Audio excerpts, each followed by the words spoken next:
Mesdames et messieurs, bonsoir et bienvenue au journal sur Guérit TV Monde pour le compte de ce jeudi 26 juillet 2018.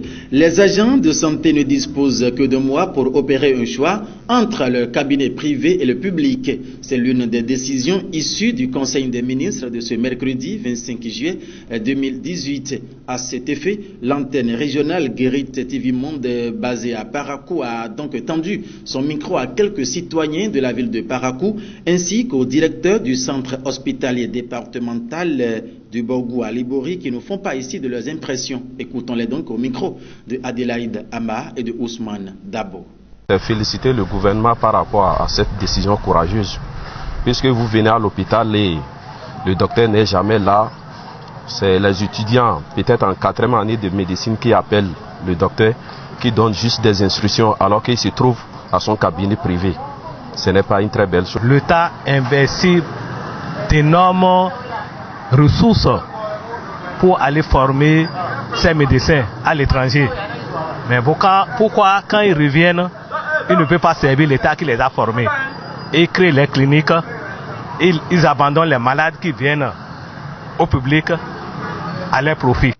Cette décision existe bel et bien dans le statut qui régit l'Ordre national des médecins du Bénin. Tout agent permanent de l'État doit se mettre à la disposition de l'État pendant les heures professionnelles. Certains parmi nous ne prennent pas tout le temps qu'il faut dans les formations sanitaires publiques alors qu'ils perçoivent des sous. Donc, il y a des dérives. C'est pour corriger ces dérives que l'État a souhaité rappeler ce qui existe déjà.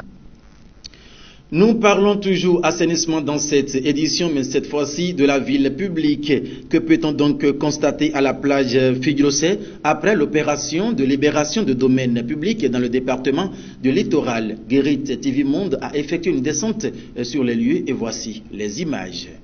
Démolir, détruire, casser. Si c'est pour de bonnes causes, ces expressions méritent d'être articulées. Et si l'on est en phase avec le gouvernement de la rupture, dont l'une des visions est de moderniser nos villes, surtout celles à statut particulier, l'on ne peut qu'être d'avis avec cette initiative de libérer les espaces publics. Mais chose bizarre, ce visage que présente la plage de Figuirossé n'honore guère la ville de Cotonou. En effet, après avoir cassé, que dis-je, déguerpir les occupants anarchiques à Figuirossé, aucun soin n'a été pris des lieux. Un tour à la plage de Figuirossé, l'impression c'est tout comme si l'on est à une période d'après-guerre.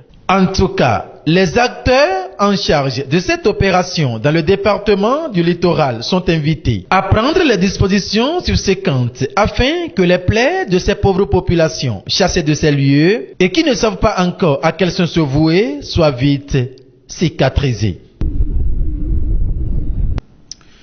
Autre élément dans ce journal et cette fois-ci, nous allons nous rendre à Porto Novo. L'étape de correction des copies des candidats à l'examen du BEPC session du juillet 2018 est donc arrivée à terme ce jeudi. Nous vous invitons donc à suivre ici les explications du chef centre du sujet application dans le département de l'Ouémé.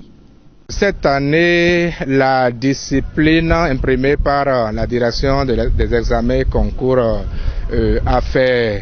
a laissé de bonnes traces parce que déjà la première journée, nous avons senti que les choses ont bien commencé et que tous les correcteurs, en tout cas tous ceux qui sont impliqués dans, n'est-ce pas, l'appréciation des copies des candidats, étaient au rendez-vous et sont restés collés aux instructions de l'autorité.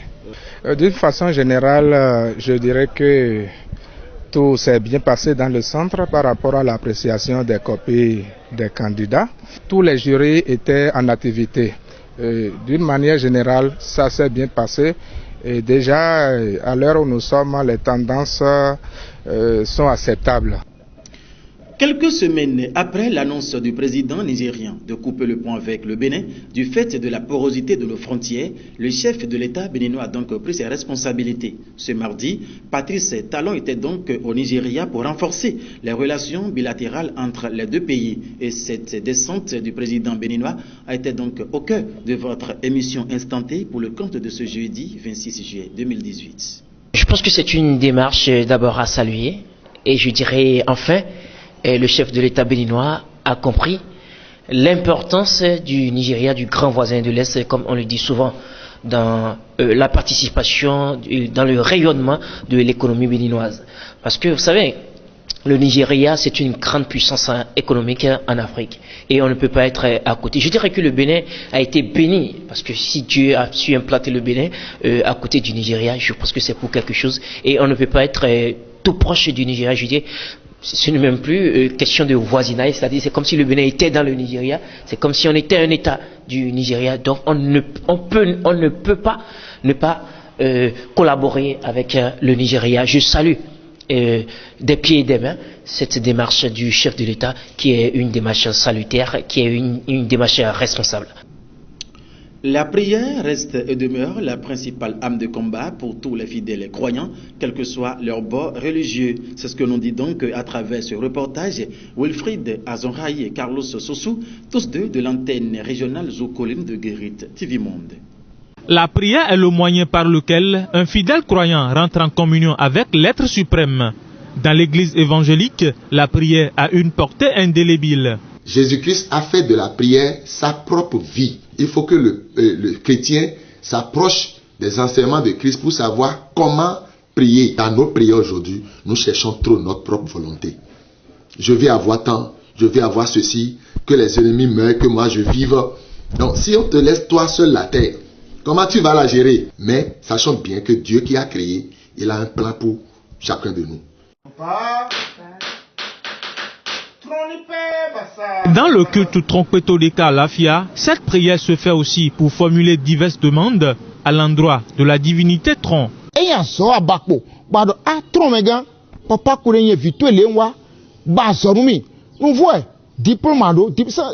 emploi,